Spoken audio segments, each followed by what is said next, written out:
Moinabad farm house drugs కేసులో కొత్త కోణం వెలుగు చూసింది. ఫామ్ హౌస్ పార్టీలో 3 రకాల డ్రగ్స్ వాడినట్లు గుర్తించారు పోలీసులు.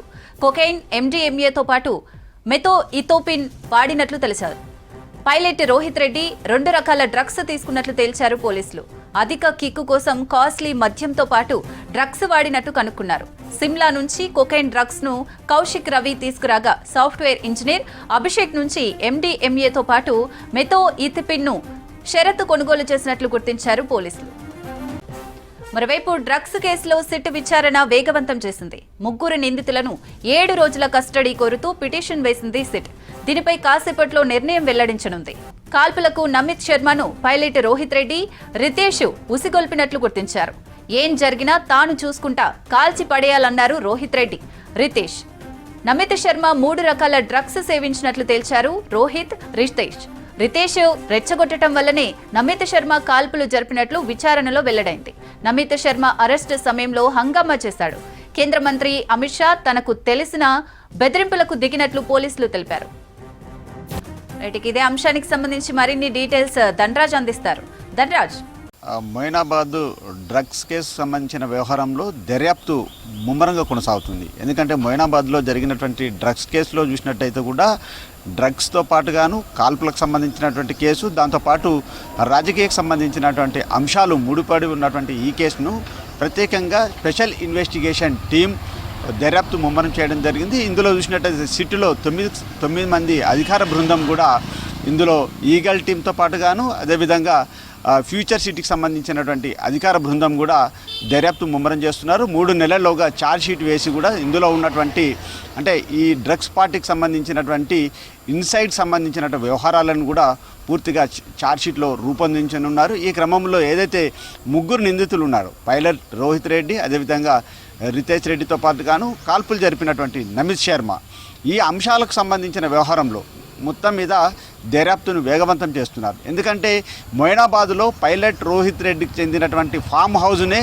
ఎందుకు ఎంచుకున్నారు, అక్కడ జరిగినటువంటి పార్టీకి సంబంధించినటువంటి తతంగం ఏంటిది, దీని వెనకాల ప్రధాన ఉద్దేశం ఏంటిది, దాంతోపాటు పార్టీలో కన్జ్యూమ్ చేసినటువంటి చాలా వరకు అంటే నిందితులుగా పేర్కొన్నటువంటి పైలట్ రోహిత్ రెడ్డి కావచ్చు, నమిత్ శర్మ, అదేవిధంగా రితేష్ రెడ్డి, ఈ 3 కలిసి కూడా చాలా వరకు స్టిమ్యులేటర్కి సంబంధించినటువంటి ఎండీఎంఏ లాంటి మత్తు పదార్థము, దాంతోపాటుగాను కొకైను, మెథోఇథోపిన్కి సంబంధించినటువంటి చాలా వరకు ఇవి చాలా బాడీలో ఉత్ప్రేరకం కావచ్చు, చాలా హింసాత్మకంగా ప్రేరేపించేటువంటి డ్రగ్స్ను 3 రకాలకు సంబంధించినటువంటి డ్రగ్స్ను కలిపి కూడా వీళ్ళు కన్జ్యూమ్ చేసినట్లుగాను ఇప్పటికే అధికార బృందం గుర్తించడం జరిగింది. అయితే ఈ డ్రగ్స్ను ఎక్కడి నుంచి వీళ్ళు దిగుమతి చేసుకున్నారు, దీనికి సంబంధించినటువంటి ఈ డ్రగ్స్ ర్యాకెట్కి సంబంధించినటువంటి కింగ్ పిన్ ఎవరు ఉన్నారనే వ్యవహారాలలో ఇప్పటికే పోలీసు దర్యాప్తు బృందం కూడా దర్యాప్తు చేస్తున్నటువంటి క్రమంలో హైదరాబాద్కి చెందినటువంటి అభిషేక్ సింగ్ అనే వ్యక్తి కూడా పేరు కూడా బయటికి రావడం జరిగింది. ఆ దిశకు కూడా ఆయన నుంచి మాత్రమే వీళ్ళు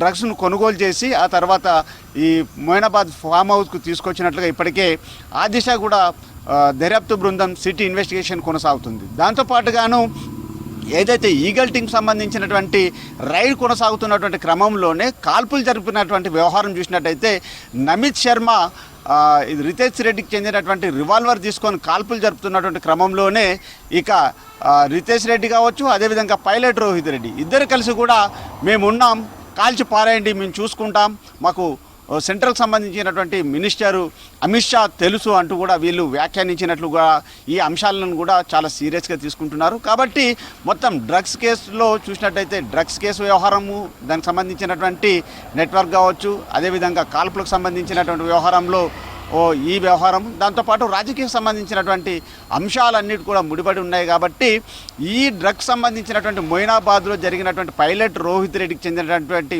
ఫామ్ హౌస్ని కూడా పూర్తిగా సీజ్ చేసేందుకు special investigation team Future City కమిషనర్కు లేఖ కూడా రాయడం జరిగింది. ఆ దిశకు కూడా ఫామ్ హౌస్ను సీజ్ చేసేందుకు ఇక రెవెన్యూకి సంబంధించినటువంటి బృందం కూడా దానిపైన దర్యాప్తు చేస్తూ ఉంది. మొత్తం మీద చూసినట్టయితే ఈ 3 నిందితులతో పాటుగాను ఇందులో డ్రగ్స్ కన్జ్యూమ్ చేసినటువంటి 8 మందికి కూడా స్టేషన్ బెయిల్ ఇచ్చినటువంటి క్రమంలో వాళ్ళను కూడా ఎప్పటికప్పుడు సిట్టుకు సంబంధించినటువంటి 9 మంది అధికార బృందము దర్యాప్తు కొనసాగుతుంది కాబట్టి వాళ్ళు కూడా విచారణలో హాజరవుతున్నారు. ఇక 7 రోజులకు సంబంధించినటువంటి కస్టడీ కోరుతున్నటువంటి క్రమంలో పైలట్ రోహిత్ రెడ్డి, రితేష్ రెడ్డి, నమిత్ శర్మను ముగ్గురు కూడా 7 రోజుల కస్టడీ పిటిషన్ వేశారు కాబట్టి ఆ కస్టడీకి సంబంధించినటువంటి పిటిషన్ వ్యవహారం పైన కూడా ఇటు కోర్టు నిర్ణయం మరికొద్ది సేపట్లో మరి ఎలాంటి నిర్ణయం ఇస్తుంది. 7 రోజులకు సంబంధించి పిటిషన్ వేసినటువంటి క్రమంలో మరి పోలీసులకు 5 రోజుల కస్టడీ విచారణ చేయమని ఆదేశిస్తుందా అనేది కూడా మరికొద్ది సేపట్లో తేలే అవకాశం ఉంది. కాబట్టి కస్టడీ కోరినటువంటి క్రమంలో సిట్ అధికారులు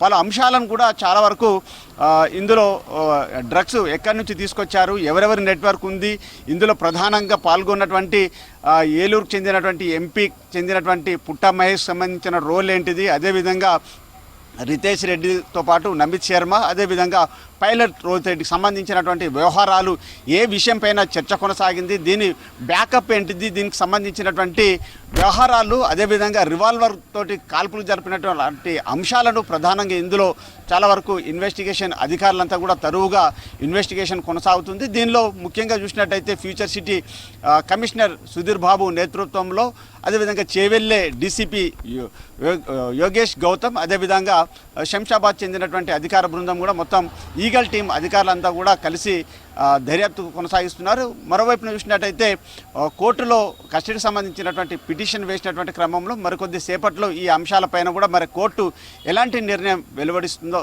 చూడాలి.